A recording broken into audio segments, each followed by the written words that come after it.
We are in for the worst socioeconomic and geopolitical crisis in modern history. The two things they don't want to happen.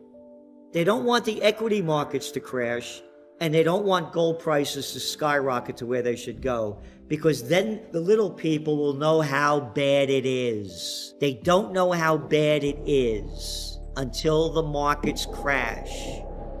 Gold prices should have been skyrocketing for the last 3 years. It's a freak show in front of our eyes. The whole game is rigged. Oh no, inflation is only temporary. Oh no, it's only transitory.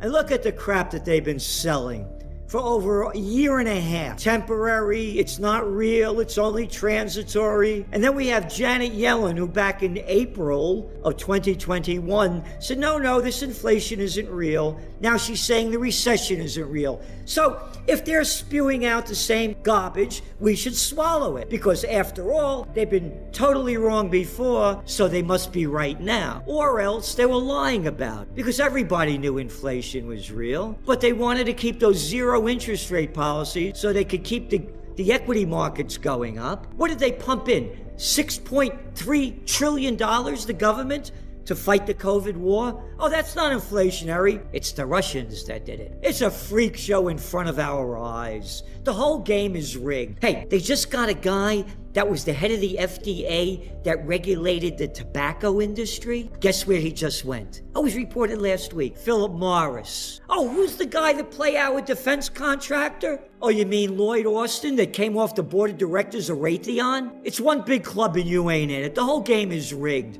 As you said, they said in the GDP decline, 0.9%? Oh, and the streets said it was going to go up 0.2%. Inflation came up, at 9.1%, and the markets went up? I mean, come on. They're doing everything they can to do it. The market should have crashed back in 2020 when they launched the COVID war. It should have been over. The businesses have been destroyed. The damage that this COVID war has done is incalculable. Hey, let's not talk about office occupancy rates in America. They're only, around 40%. Cities like in New York, 35%. Oh, all those businesses, the dry cleaners, and the shoe repair, the hairdressers, happy hours, all gone. And now I'm renting, let's say I have 8 stories of a building. My people don't want to commute an hour and a half anymore on the LIE. They hated it, going an hour and a half back and forth. I'll work from home 3 days a week. Great. I'll save on rent. This is for real.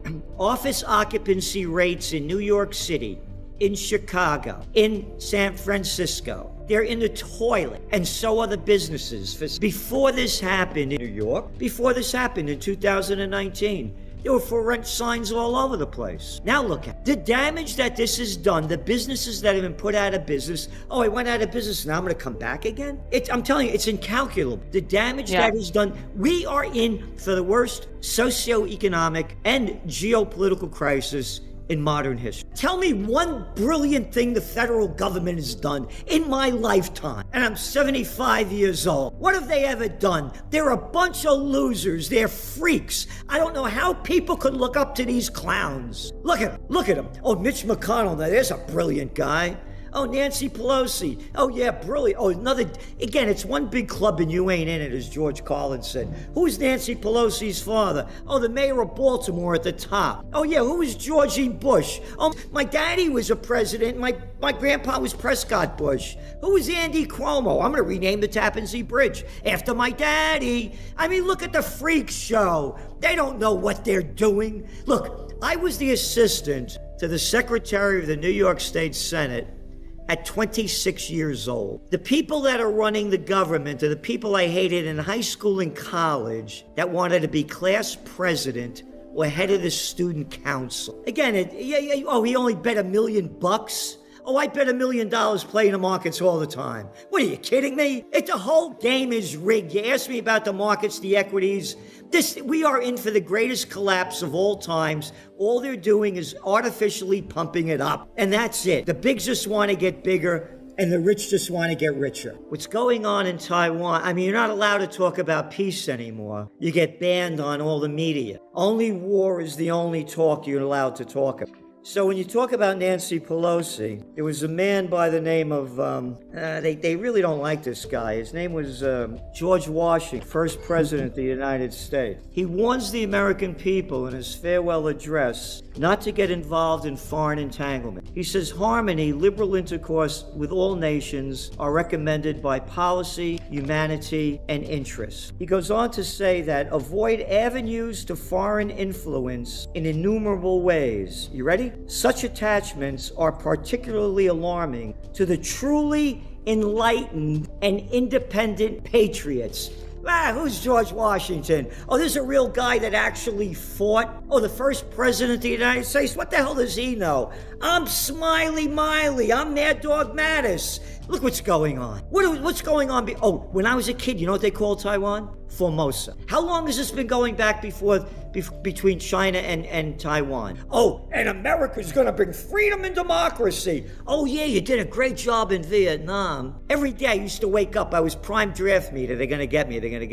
You did a great job in Iraq. Only killed, depending on whose numbers you're looking at, between 850,000 to 1.3 million. Great job in Afghanistan. Terrific. Only 20 years and you left billions of dollars of weapons behind. But we're going to bring freedom and democracy. There's a great book. It was called Wars Iraq by General Smedley Butler, the most decorated Marine in history. He wrote it in the 1930s. Wars Iraq. He talks about how, what he did to bring Standard Oil into China, the Brown brothers, so they could do banking in Haiti and Cuba. One after another. You think we'd be in Libya and eastern Syria and Iraq if their major export was broccoli and not oil? It's a criminal act. Again, George Washington, his words to the American people, and now with the Ukraine war. You ready for this? Europe has a set of primary interests, which to us have none or a very remote relation. Hence, she must be engaged in frequent controversy, the causes of which are essentially foreign to our concern. Oh, you got the Ukraine war? Oh, yeah. Hey, Americans, find Ukraine on the map. Oh, they're taking down the statue of Catherine the Great. Oh, yeah? Oh, yeah, she hated the Ukrainians. When did that go back to? Oh, about 1750? You mean this is going on back and forth to them since 1750, and you want me to get involved in this?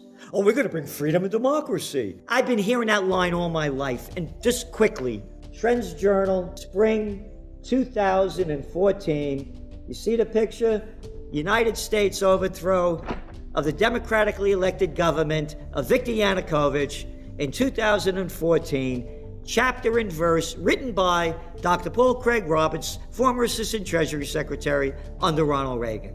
Again, it's rigged. The proof is there. Because they don't want, the two things they don't want to happen. They don't want the equity markets to crash, and they don't want gold prices to skyrocket to where they should go, because then the little people will know how bad it is. They don't know how bad it is until the markets crash.